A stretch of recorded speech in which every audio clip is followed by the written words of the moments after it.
Welcome viewers. அது October மாதம் 29ஆம் தேதி 2024 விழுப்புரம் மாவட்டத்தில் ஜிப்மர் ஆஸ்பத்திரியிலிருந்து ஸ்வேதா என்று சொல்லக்கூடிய 21 வயது நிரம்பிய பெண்மணி தன்னுடைய கணவனான கருணாமூர்த்திக்கு கால் பண்றாங்க. அவரு செங்கல்பட்டுலயே அங்கே தங்கி ஒரு தனியார் நிறுவனத்துல ஒர்க் பண்ணக்கூடிய ஒரு நபர். அவங்க கால் பண்ணும்போது இரவு சரியா 10:47 அந்த கால்ல அவங்க என்ன சொல்றாங்க அப்படின்னா, உங்களுடைய அம்மாவான ரமணி இப்போ இரவு 10:22 அளவில் கெரோசின் ஊத்தின்னு கொளுத்தினாங்க. நான் அவங்கள மீட்டு கொண்டு போயிட்டு விழுப்புரம் ஜிப்மர் ஆஸ்பத்திரியில் அட்மிட் பண்ணியிருக்கிறேன், நீங்க உடனே கிளம்பி வாங்க அப்படின்னு சொல்லி கால் கட் பண்றாங்க. உடனே கருணாமூர்த்தி என்ன பண்றாரு அப்படின்னா, தன்னுடைய தம்பியான மணிகண்டனுக்கு கால் பண்றாங்க. அவரு சென்னையில தங்கி ஒர்க் பண்ணக்கூடிய ஒரு நபர். அம்மாவுக்கு இது மாதிரி நடந்திருக்கு, நீ உடனே கிளம்பி வா அப்படின்னு சொல்லி தன்னுடைய தம்பிய கால் பண்ணி சொல்லி இவங்க 2 பேரும் மறுநாள் அக்டோபர் மாசம் 30ஆம் தேதி சரியா 9 மணி அளவில் ஹாஸ்பிட்டல் போறாங்க. அப்போ அந்த ஹாஸ்பிட்டல்ல டாக்டர் போயிட்டு மீட் பண்றாங்க. டாக்டர் என்ன சொல்றாங்க அப்படின்னா, உங்களுடைய அம்மா பிடிப்பது சந்தேகம் தான் அப்படின்னு சொல்ல டாக்டர் சொன்ன மாதிரியே சரியா ஒரு 30 நிமிடம் கழித்து அவங்களுடைய அம்மாவுடைய உயிரும் பிரியுது. இப்போ அவங்களுடைய அம்மாவுடைய அந்த சடலத்தை பிரேத பரிசோதனை, அதாவது அட்டாப்சி பண்றாங்க. அட்டாப்சி முடிச்சதுமே தன்னுடைய அம்மாவுடைய சடலத்தை கொண்டு வந்து அவங்களுக்கு செய்ய வேண்டிய சடங்கு சம்பிரதாயம் இது எல்லாமே செய்து முடிக்கிறாங்க. செய்து முடித்து ஒரு 2 நாள் போகுது. அந்த 2 நாள் கழித்து கருணாமூர்த்திக்கு ஒரு கால் வருது. உங்களுடைய அம்மாவுடைய அட்டாப்சி ரிப்போர்ட் வாங்கிட்டு போங்க அப்படின்னு சொல்லி ஹாஸ்பிட்டல் இருந்து கால் வருது.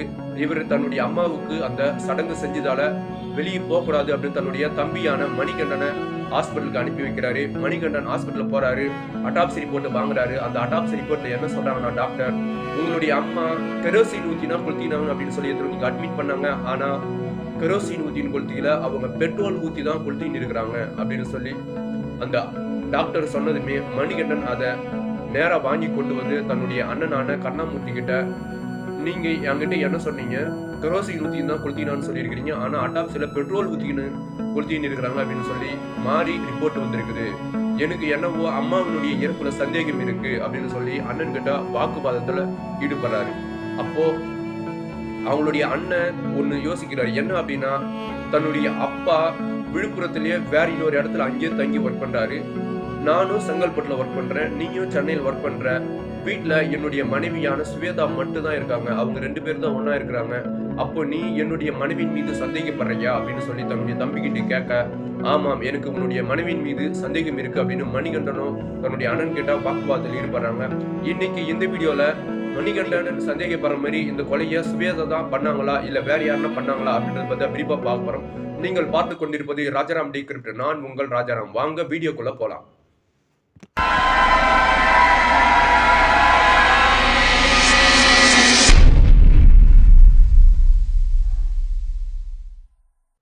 விழுப்புரம் மாவட்டம் தண்டமங்கலம் ஆர்எஸ் பாளையத்துல பாண்டியன் மற்றும் ரமணி என்று சொல்லக்கூடிய ஒரு தம்பதிகள் வசித்து வந்திருக்கிறாங்க. அவங்களுக்கு திருமணமாகி 2 ஆண் மகன்கள். மூத்த மகன் கருணாமூர்த்தி, இளைய மகன் மணிகண்டன். மூத்த மகன் கருணாமூர்த்திக்கு திருமணம் ஆயிட்டு இருக்கு. அந்த திருமணம் பத்தி சொல்லணும் அப்படின்னா, கருணாமூர்த்தியும் அவங்களுடைய மனைவியான சுவேதாவும் விழுப்புரம் அரசு கலை கல்லூரியில பிஎஸ்சி படிக்கும்போது லவ் பண்ணி கல்யாணம் பண்ணியிருக்கிறாங்க. ஸோ இதில் கருணாமூர்த்தி பிஎஸ்சியோடு முடிச்சுட்டு செங்கல்பட்டில் இருக்கக்கூடிய ஒரு தனியார் கம்பெனியில் போயிட்டு ஒர்க் பண்ணுறாரு. ஆனால் சுவேதா மேற்கொண்டு பிஎடும் படிச்சிருக்கிறாங்க. இது ஒரு பக்கம் இருக்க, இப்போ மணிகண்டன் தன்னுடைய அண்ணன் கிட்ட வாக்குவாதத்தில் ஈடுபட்டு இப்போ என்ன பண்றாரு அப்படின்னா, விழுப்புரம் போலீஸ் ஸ்டேஷனில் போயிட்டு என்னுடைய அண்ணியின் மீது எனக்கு சந்தேகம் இருக்கு, என்னுடைய அம்மாவினுடைய இறப்புக்கும் என்னுடைய அண்ணிக்கும் எதுவோ சம்பந்தம் இருக்கு அப்படின்னு சொல்லி அந்த கம்ப்ளைண்ட் கொடுத்ததுல போலீஸ் நேரா வராங்க. சுவேதாவை கைது பண்றாங்க, கஸ்டடியில் எடுத்து விசாரணை மேற்கொள்றாங்க. அந்த விசாரணை மேற்கொள்ளும் போது சுவேதா கிட்ட கேட்கக்கூடிய கேள்விக்கு எல்லாமே முன்னுக்கு பின்னா பல முரணான பதில சொல்றாங்க. கரெக்டா சந்தேகம் அடைந்த போலீஸ் சுவேதாவை அடிக்காம உண்மையை ஒத்துக்குங்க, நீங்க எப்படியா இருந்தாலும் உண்மையை சொல்லிதான் ஆகணும் அப்படின்னு சொல்லி அவங்க கிட்ட மிரட்ட சுவேதா என்ன பண்றாங்கன்னா உண்மையை ஒத்துக்கிறாங்க. நான் தான் என்னுடைய மாமியாரை கொலை பண்ணேன் அப்படின்னு சொல்லி. இதை கேட்டதுமே போலீஸ் அப்படியே ஆடி போயிடுறாங்க. தொடக்கத்துல எதுவுமே தெரியவே தெரியாது அப்படின்னு சொன்னீங்களே, இப்போ எப்படி நீங்க ஆமா நான் கொலை பண்ணேன் அப்படின்னு சொல்லி சொல்றீங்க, உங்களை பார்த்தா எங்களால் நம்பவே முடியலையே அப்படின்னு சொல்ல அப்போதான் அவங்க ஒரு கதை சொல்றாங்க. அவங்க என்ன சொல்றாங்க அப்படின்னா, என்னுடைய கணவன் கருணாமூர்த்தி செங்கல்பட்டுலே அங்கே தங்கி ஒர்க் பண்றாரு, என்னுடைய மச்சினன் அதாவது மணிகண்டன் சென்னையிலே தங்கி ஒர்க் பண்றாரு, என்னுடைய மாமனார் பாண்டியன் விழுப்புரத்திலே வேற இன்னொரு இடத்துல அங்கேயே தங்கி அவர் ஒர்க் பண்றாரு. வீட்டுல நானும் என்னுடைய மாமியாரான ரமணி 2 பேர் தான் இருந்தோம்.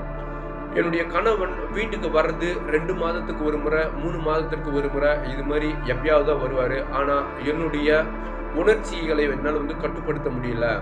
ஆகையினால என்னுடைய வீட்டுக்கு எதிரில் இருக்கக்கூடிய சதீஷ்குமார் அப்படின்ற ஒரு நபரை நான் பார்த்தேன். எங்க 2 பேருக்கும் இடையே ஒரு ரிலேஷன்ஷிப், இல்லீகல் ரிலேஷன்ஷிப் ஏற்பட்டது. அது ஏற்பட்டதுல நானும் சதீஷும் பல முறை தனியா சினிமா மற்றும் வெளி எல்லாமே நாங்க அவுட்டிங் எல்லாம் போயிருக்கிறோம்.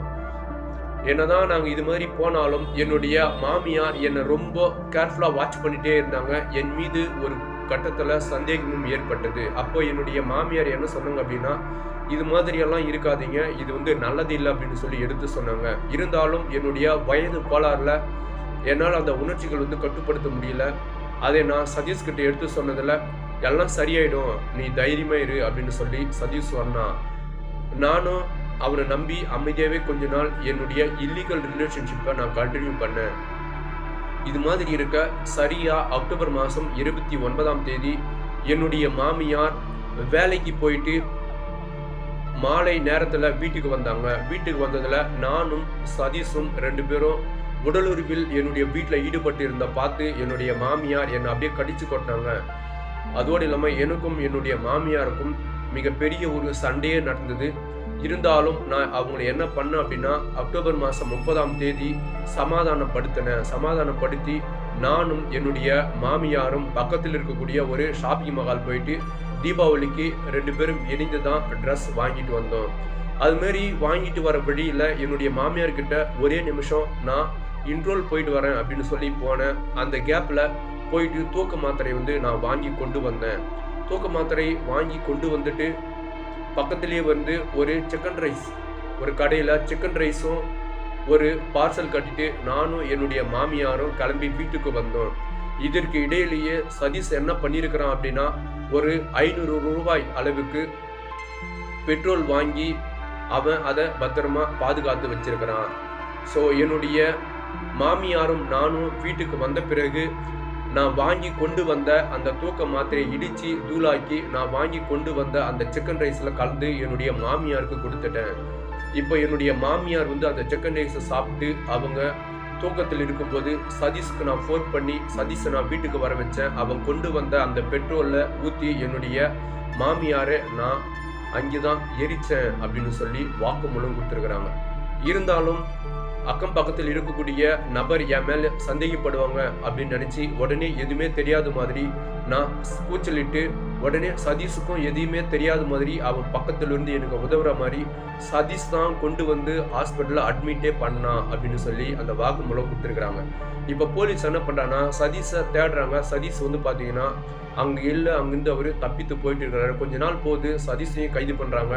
ஸோ இவங்க 2 பேருக்கு மிடிலேயே மேலும் விசாரணை மேற்கொள்றாங்க போலீஸ். அந்த விசாரணையில் இவங்க 2 பேரும் இணைந்து தான் ரமணி என்று சொல்லக்கூடிய அந்த நபரை எரிச்சு கொலை பண்ணாங்க அப்படின்றது கன்ஃபார்ம் ஆகுது. இவங்க 2 பேரையும் சிறையில் அடைக்கிறாங்க போலீஸ். ஸோ இந்த சம்பவத்தை பொறுத்த வரைக்கும் அவங்க தன்னுடைய வறுமையை போக்கிக்கணும் அப்படின்றதுனால தான் நம்பிக்கையா தன்னுடைய மனைவியை வீட்டில் விட்டுட்டு கண்ணாமூர்த்தி போயிட்டு செங்கல்பட்டுலே இருந்து ஒர்க் பண்ணியிருக்கிறாரு. ஆனால் அதை புரிஞ்சிக்காத ஸ்வேதா தன்னுடைய உணர்ச்சியை அடக்க முடியல அப்படின்றதுனால பக்கத்து வீட்டில் இருக்கக்கூடிய சதீஷ்குமார் கிட்ட தேவையில்லாமல் ஒரு இல்லீகல் ரிலேஷன்ஷிப் வச்சு அது இப்போ ரமணி அப்படின்ற ஒரு நபர் இறந்தும் ஸ்வேதா அப்படின்றவங்க இந்த சமுதாயத்தில் ஒரு கொலை குற்றவாளியும் மாறி இப்போ அவங்க போயிட்டு சிறையில் போயிட்டு அனுபவிக்கிறாங்க. ஸோ யாரும் இது மாதிரி இருக்காதீங்க அப்படின்னு சொல்லி இவ்வளோ நேரம் பொறுமையாக இந்த வீடியோ பார்த்த அனைவருக்கும் நன்றி, வணக்கம்.